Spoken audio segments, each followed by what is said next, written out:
بسم اللہ الرحمن الرحیم. میں ہوں احمد ارسلان اور آپ دیکھ رہے ہیں نالج روم. دوستو حضرت عثمان رضی اللہ تعالیٰ عنہ کو جب شہید کیا جانے لگا تو آپ نے اپنے قاتل سے کہا کہ اے شخص مجھے قتل مت کر اور اپنی تلوار میرے خلاف اپنی نیام سے باہر نہ نکال، کیونکہ یہ تلوار اگر ایک دفعہ باہر نکل آئی تو یہ بہت سارے مسلمانوں کا خون بہے بغیر واپس نہیں جائے گی. اور پھر ہوا بھی یہی کہ جب حضرت عثمان رضی اللہ تعالیٰ عنہ کی جب شہادت ہو گئی تو ایک نہ ختم ہونے والی جنگوں کا سلسلہ شروع ہو گیا، جس کے اثرات آج تک امت مسلمہ دیکھ رہی ہے، جس کی وجہ سے مختلف قسم کے فرقوں نے جنم لیا اور آج کے دور میں بھی ہمیں اس کی خرابیاں دیکھنے میں مل رہی ہیں. تو آخر ایسے حالات کیسے ہو گئے تھے کہ حضرت عثمان رضی اللہ تعالیٰ عنہ کو شہید کیا جانے لگا، اور اس پورے کھیل کے پیچھے ماسٹر مائنڈ کون تھا؟ آج کی اس ویڈیو میں ہم آپ کو اس کے ماسٹر مائنڈ مروان بن حکم کے بارے میں بتائیں گے. یہ شخص کون تھا اور کیسے اس نے حضرت عثمان رضی اللہ تعالیٰ عنہ کی شہادت سے لے کر آج تک کے نہ ختم ہونے والے فتنے کی بنیاد ہے. ویڈیو شروع کرنے سے پہلے میں آپ سے گزارش کروں گا کہ اگر آپ نے ابھی تک ہمارا چینل سبسکرائب نہیں کیا تو اسے سبسکرائب کرتے ہوئے بیل کے آئیکن کے بٹن کو لازمی دبائیں تاکہ ہماری آنے والی ہر نئی ویڈیو آپ کو موصول ہو سکے. دوستو مروان بن حکم بنو امیہ کا رہنے والا تھا. یہ شخص حضرت عثمان رضی اللہ تعالیٰ عنہ کا سگا چچا زاد بھائی تھا.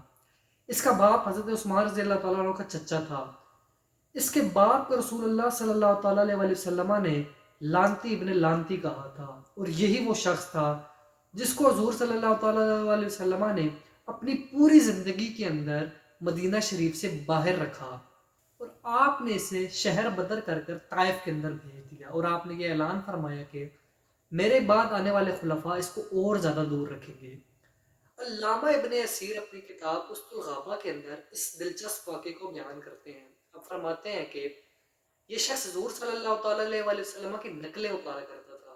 گویا جب رسول اللہ صلی اللہ علیہ وسلم جب چلتے تھے تو یہ پیچھے سے آپ کی نقلیں اتارتا تھا اور لنگڑا لنگڑا کر چلتا تھا. ایک دفعہ رسول اللہ صلی اللہ تعالیٰ علیہ وسلم نے اسے دیکھا کہ یہ آپ کی نقلیں اتار رہا ہے، تو آپ صلی اللہ تعالیٰ علیہ وسلم نے اس کو بددعا دی کہ تو ایسا ہی ہو جا. چنانچہ پھر اس کے بعد پوری زندگی ایسے ہی لنگڑاتا رہا، اور یہی وہ موقع تھا جب رسول اللہ صلی اللہ تعالیٰ علیہ وسلم نے اس کو اور اس کے بیٹے مروان کو شہر سے نکال دیا. حضرت ابوبکر رضی اللہ تعالیٰ عنہ کے دور کے اندر جب آپ سے درخواست کی گئی کہ اس کو واپس بلا لیں تو آپ رضی اللہ تعالیٰ عنہ نے فرمایا کہ میں اس گانٹھ کو کیسے کھولوں جس کو رسول اللہ صلی اللہ تعالیٰ علیہ وسلم نے باندھا تھا. حضرت عمر رضی اللہ تعالیٰ عنہ کو بھی یہی درخواست کی گئی اور آپ نے بھی بالکل یہی جواب دیا.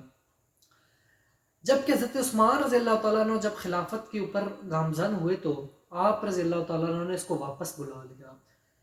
اس وقت کے موجود اکابرین صحابہ نے آپ رضی اللہ تعالیٰ عنہ پر اعتراض کیا کہ آخر آپ نے اس کو کیوں واپس بلایا ہے، کیونکہ رسول اللہ صلی اللہ تعالیٰ علیہ وسلم نے تو اسے شہر سے باہر نکال دیا تھا، جس کے اوپر آپ نے فرمایا کہ حضور صلی اللہ تعالیٰ علیہ وسلم نے مجھ سے وعدہ کیا تھا کہ میں اس کو واپس بلا لوں گا.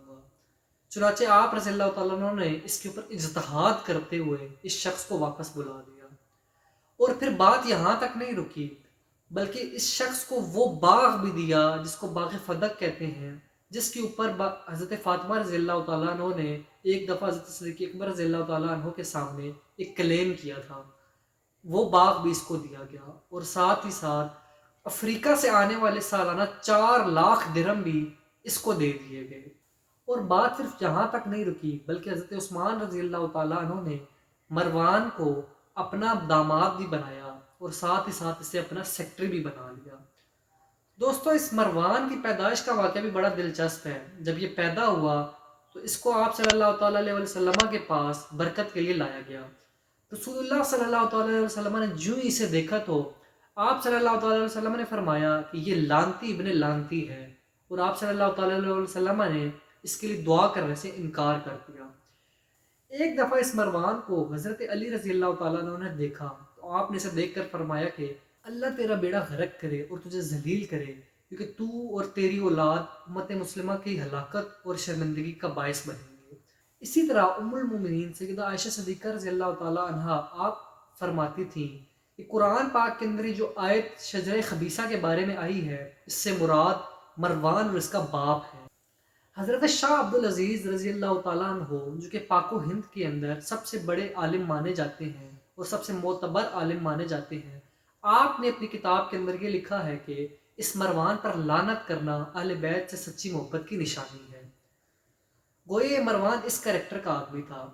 حضرت امیر معاویہ رضی اللہ تعالیٰ عنہ جب آپ تخت نشین ہوئے اور آپ بادشاہ بنے تو آپ نے اسے مکہ اور مدینہ کا گورنر بنا دیا۔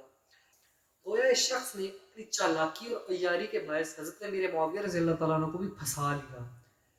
یہی وہ پہلا شخص تھا جس نے مسجد نبوی کے اندر جمعہ کے خطبہ کے اوپر سب سے پہلی مرتبہ حضرت علی المرتضیٰ رضی اللہ تعالیٰ عنہ پر لعنت کی تھی، اور یہی وہ شخص ہے جس نے جمعہ اور عید کی نماز پر جو خطبہ دیا جاتا ہے اس کو نماز سے پہلے پڑھانے کا حکم دیا۔ گویا یہ ایک بدعتی انسان تھا۔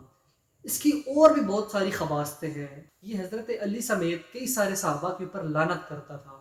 یہی شخص حضرت عثمان رضی اللہ تعالیٰ عنہ کی شہادت کا سبب بھی بنا۔ جب حضرت عثمان رضی اللہ تعالیٰ عنہ نے اسے اپنا سیکٹری بنا لیا تو یہ عملاً پوری حکومت کے اوپر قابض ہو چکا تھا، اور یہ تمام فیصلے حضرت عثمان رضی اللہ تعالیٰ عنہ کی مہر لگا کر کیا کرتا تھا۔ ایک دفعہ اس طرح ہوا کہ مصر کے اندر جو گورنر تھا اس کی بدعمالیوں اور بد کرداری سے تنگ آ کر وہاں کے لوگ حضرت عثمان رضی اللہ تعالیٰ عنہ کے پاس شکایت لے کر آ گئے کہ آپ اس کی جگہ کسی اور شخص جو کہ اعتدال پسند اور منصف ہو اس کو ہمارا گورنر بنا دیں۔ گویا حضرت عثمان رضی اللہ تعالیٰ عنہ اور وہاں پر موجود اکابر صحابہ نے حضرت عبد الرحمن بن ابی بکر جو کہ خلیفہ اول حضرت ابو بکر صدیق رضی اللہ تعالیٰ عنہ کے بیٹے تھے ان کو گورنر نامزد کر دیا، اور حضرت عثمان رضی اللہ تعالیٰ عنہ نے ان کو گورنر بنا کر مصر کی طرف بھیج دیا۔ حضرت عبد الرحمن بن ابی بکر جب آپ مصر کی طرف جا رہے تھے تو ایک جگہ آپ نے پڑاؤ کیا۔ آپ کا قافلہ وہاں بیٹھا تھا کہ آپ نے دیکھا کہ آپ کے قریب سے ایک اونٹنی بھی مصر کی طرف جا رہی ہے جس کے اوپر ایک سوار بیٹھا ہے، اور اس سوار نے اپنے آپ کو ایک کالے کپڑے سے چھپایا ہوا ہے۔ حضرت عبد الرحمن بن ابی بکر اور آپ کے ساتھیوں نے اس اونٹنی کو پہچان لیا اور اس کے سوار کو اوپر سے اتارا۔ وہ اونٹنی سیدنا عثمان غنی رضی اللہ تعالیٰ عنہ کی اونٹنی تھی۔ جب اس سے پوچھا گیا کہ تم کدھر جا رہے ہو تو اس نے کچھ بتانے سے انکار کر دیا۔ جب اس کے سامان کی تلاشی لی گئی تو اس کے اندر سے ایک خط نکلا اور اس کے اوپر لکھا ہوا تھا کہ جیسے ہی عبد الرحمن بن ابی بکر اور اس کے ساتھی وہاں پہنچے ان کو قتل کر دیا جائے۔ چنانچہ حضرت عبد الرحمن بن ابی بکر وہاں سے وہ خط، وہ اونٹنی اور وہ غلام لے کر مدینہ واپس آ گئے، اور آپ نے حضرت عثمان غنی رضی اللہ تعالیٰ عنہ کے سامنے معاملہ پیش کیا۔ حضرت عثمان غنی رضی اللہ تعالیٰ عنہ نے فرمایا کہ یہ اونٹنی بھی میری ہے، یہ غلام بھی میرا ہے، اور یہ مہر بھی میری ہے، لیکن جو یہ خط لکھا ہوا ہے یہ میرا نہیں ہے۔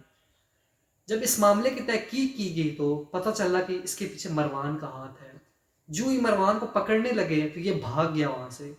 مروان کی مزید سازشوں اور اس لگائی گئی آگ کی وجہ سے حضرت عثمان رضی اللہ تعالیٰ عنہ کے گھر کا گھیراؤ ہوا تو اس مروان کو بھی اس میں تلوار لگ گئی اور اس کی گردن وہاں سے کٹ گئی۔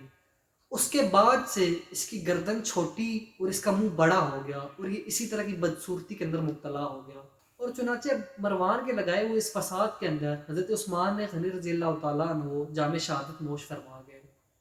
مروان نے یہاں پر ختم نہیں کی بلکہ اس نے بعد میں حضرت امیر معاویہ رضی اللہ تعالیٰ عنہ کو بھی دھوکہ دیا۔ یہی وہ شخص تھا جس نے حضرت امیر معاویہ رضی اللہ تعالیٰ عنہ کی حیات کے اندر آپ کے وصال سے 4 سال پہلے یزید کے لیے بیعت لینا شروع کر دی۔ مروان لعنتی یہ وہی شخص تھا جس نے امام حسن رضی اللہ تعالیٰ عنہ کو مسجد نبوی کے اندر دفن ہونے سے منع کیا اور آپ کے جنازے کے اوپر شور شرابہ کیا، جس کے باعث پھر لوگوں نے آپ کو جنت البقیع کے اندر دفنایا۔ یہی وہ لعنتی شخص تھا جس نے یزید کے بیٹے معاویہ بن یزید کے بعد حکومت کے اوپر قبضہ کر لیا اور عبداللہ بن زبیر کے خلاف بغاوت کر لی۔